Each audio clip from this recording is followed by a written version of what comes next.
Madyong buntag sa tanan. Ayan, mga o natanin dyong tanan. Ayan, amo ang pamahaw kay Japanese pancakes. Ayan, sayo pa jud ko nagluto ani. Buntag sayo pa jud.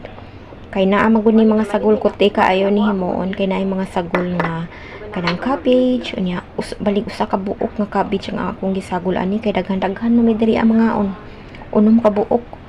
Then gitagod-tagod na siya kana bang pino-pino paghiwa ang kuan kanang cabbage mo na nga sayo pa ko nagsugod nya sayo man pud mulakaw ni mukaon ni akong among nga lalaki. So mga alas 5 pa jud ko ani nagkuan. Then pagka alas 6 nagkaon na ang ako ang amo nga lalaki kay pagka 6:30 ana mulakaw na siya padung sa trabaho mo na kasayo na siya mamahaw.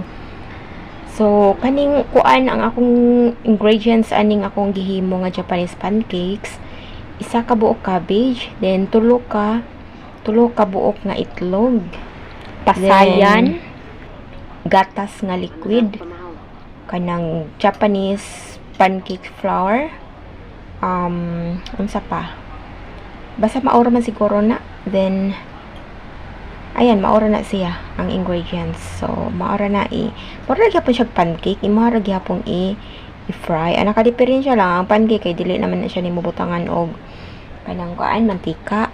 Pwede naman nimo pahiran og kanang butter